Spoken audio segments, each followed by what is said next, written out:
Bangladesh, and also the learned advocate of the Supreme Court, Mr. Manzil Murshid, Honorable guest speaker, leading lawyer and pioneer of PIL on environment in the region, Mr. Mahesh Chandra Mehta, Honorable Mr. Justice Shamsuddin Chaudhry, Honorable Judge of the Appellate Division of the Supreme Court, Mr. Basit Mojumdar, Senior Advocate of the Supreme Court, Professor Mesbah Kamal, Mr. Dr. Abu Nasir Khan, Honorable Members of Human Rights and Peace for Bangladesh, Honorable Judges of the Supreme Court, Honorable Additional Attorney General, media representatives, learned advocates of the Supreme Court, and friends, ladies and gentlemen. It is indeed a great honor and immense pleasure for me to be present here this morning, joining this seminar on the role and importance of public interest litigation to ensure rights of the citizen, organized by the Human Rights and Peace for Bangladesh. I would like to thank Advocate Manzil Murshid, President of HRPB, for inviting me and giving me the opportunity to be here this morning. I must say that being present in the Supreme Court auditorium brings back very fond memories for me, as I have been involved in the Supreme Court and practiced as a lawyer for 15 long years before I took up the position in the government. So it is always a pleasure to come back to the Supreme Court premises and also to the auditorium, which is almost like home to me. I would also like to thank the Human Rights Peace for Bangladesh, the organization and its members, for their role in promoting the cause of public interest and human rights and their dynamic contribution in this field. It is indeed a very special pleasure to welcome the renowned jurist, Mr. M.C. Mehta from India, a leading lawyer, having received international recognition for his role in making public interest litigation instrumental in vindicating the right to environment. I would like to specially congratulate Mr. Mehta for his significant contribution in building jurisprudence in environmental sector through public interest litigation.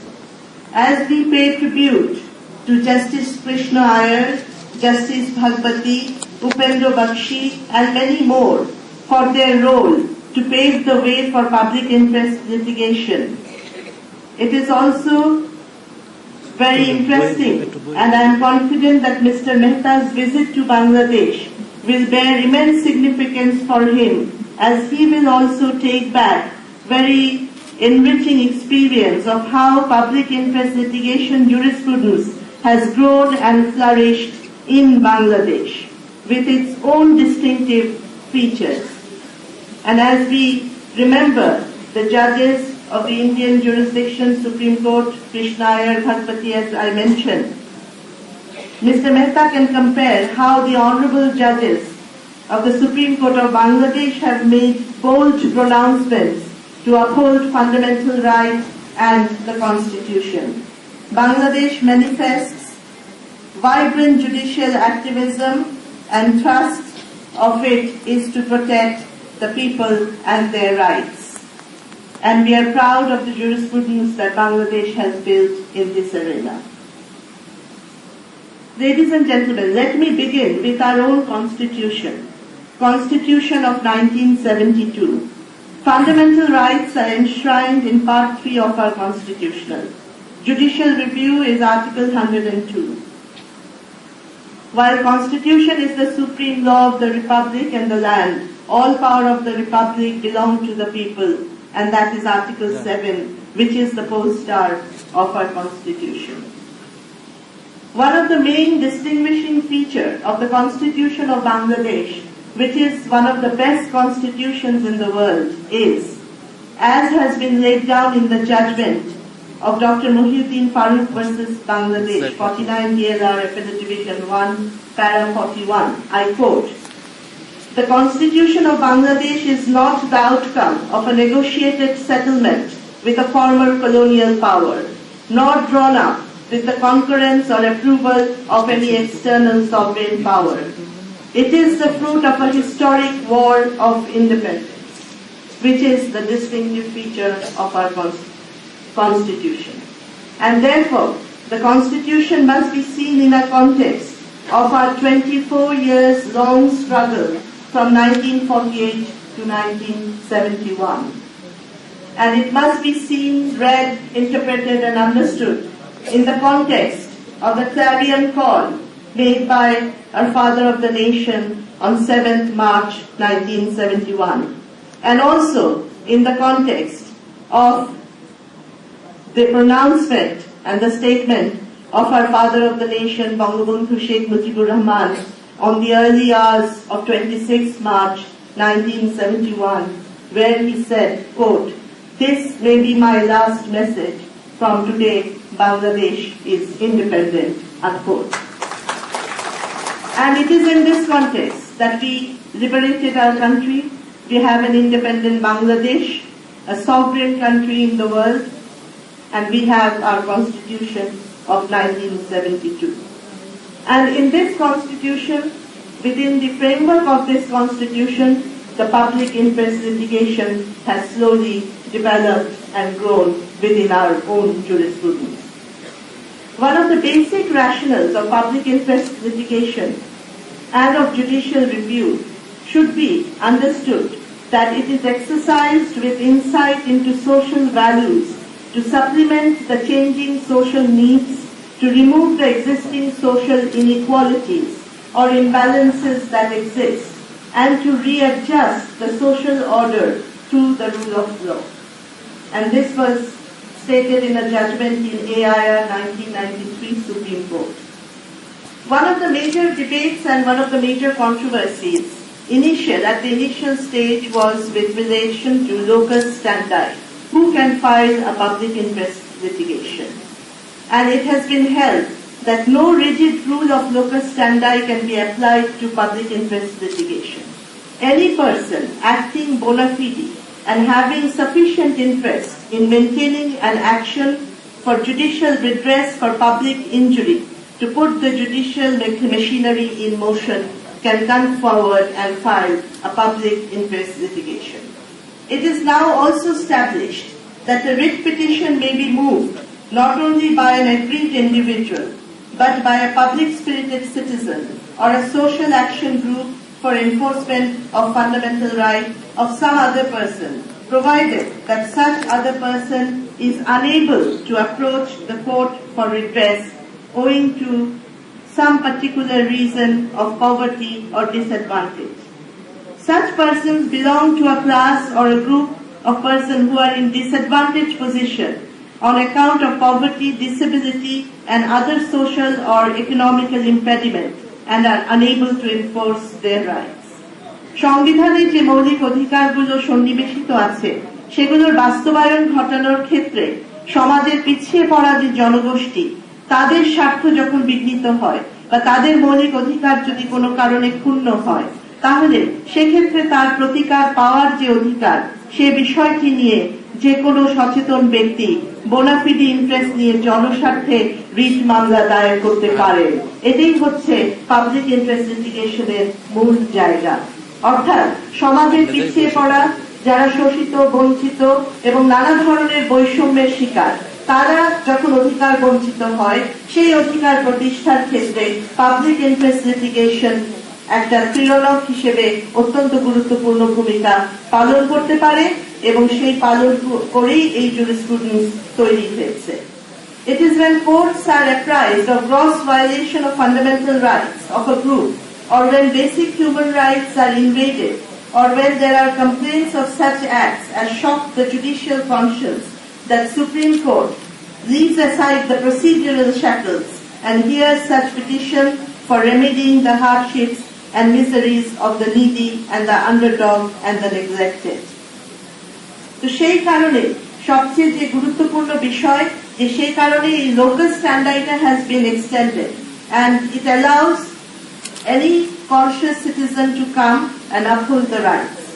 But there was a decision in Bangladesh সংবাদপত্র পরিষদ case where it was emphasized that it has to be an aggrieved person within the meaning of Article 102. But subsequently, in Dr. Mohiuddin Farooq versus Bangladesh case, this Shangbadpatra case was distinguished as a separate case because of its own facts, and the scope for filing public interest litigation and locus standi was opened up and extended further. And it was said in Mohiuddin Farooq's case that when a public injury or public wrong or infraction of a fundamental right affecting an indeterminate number of people is involved, it is not necessary in the scheme of our constitution that multitude of individuals have to file writ. Article 102, but as it concerns public wrong or injury, any number of people or any member of public being a citizen suffering the common injury, espousing the particular cause, is a person aggrieved and has the right to invoke the jurisdiction under Article 102. এবং aggrieved person's definitionের ভেতরে any person having sufficient interest was included, and it was expanded, and this is how the public interest litigation paved its way forward. In Bangladesh, the judiciary has made enforced fundamental rights through a number of public interest litigation and has made remarkable strides in ensuring the rights of the people. The aim being to ensure social justice and redress the grievances of deprived and downtrodden, and protecting the rights of the people, like the slum dwellers. যে বস্তি উচ্ছেদের মামলাতেও public interest লিটিগেশনের মাধ্যমে তাদেরকে protection দেওয়ার নজির রয়েছে। Public interest litigation has also been instrumental in protecting environment, like in cases of industrial pollution, river pollution, payment of compensation in development projects, unlawful filing of floodplain zones, etc. But I want to make one point, that environmental protection and for ensuring environmental protection, public interest litigation has been very instrumental and very effective, and it has been able to brought about the desired results of ensuring that protection in Bangladesh and in India. And as we see that Mr. Mehta has himself administered many landmark cases, like the Taj Mahal, the Ganga, and many more, child labor issues, and many more. But I would like to emphasize that while the public interest litigation has rooted and has grown as an instrument to protect environment, we should not only confine it for environmental protection, but this can be used to vindicate the right of the disadvantaged wherever they are affected. It may be for food adulteration, it may be for ensuring safe drinking water, it may be for ensuring proper services in the health sector to the people which violate their fundamental rights. So public interest litigation has a much broader spectrum within which environment is of course an important component. Now it is important for us to, as we stand here today, we are familiar with this concept of public interest litigation, and also the difficulties and challenges were there when it was first started. But now we have overcome that. So now, having achieved so much, where do we go from here? Public interest litigation must not open floodgates and allow the jurisprudence built around it get diluted. So that is something of concern which we must bear in mind. But I strongly feel that it is the pledge of our Constitution that realization through a democratic process of a socialist society free from exploitation, a society in which rule of law, fundamental human rights and freedom, equality and justice, economic, social, political, would be ensured for all. This is the pledge of our Constitution, and public interest litigation should continue to be instrumental in vindicating the rights of the individuals to attain this goal which is in our Constitution. Judiciary has a major role to play and must continue its efforts in taking rights seriously and bringing about the desired and pledged social change. Public interest, let us see public interest litigation as a commitment. Let us see it as for a noble cause and also for ensuring social justice. And one other point I would just like to flag before I conclude. Globalization may pose new challenges. While we have been able to establish PIL for vindicating our rights, for social justice, for environment and for other public interest causes, there may be new emerging areas where we may need to invoke public interest litigation. For example, in the energy sector, or many more, which will come up in the future. The judiciary and the lawyers and human rights activists will have to be conscious about this fact. So let us all come together and ensure the social justice and the pledge of our Constitution, make it a reality, the fundamental rights for the people and for all on equal terms. I will conclude with the words of a renowned scholar and jurist. It is justice, not charity, that is wanting in the world. Thank you all. May Bangladesh live forever.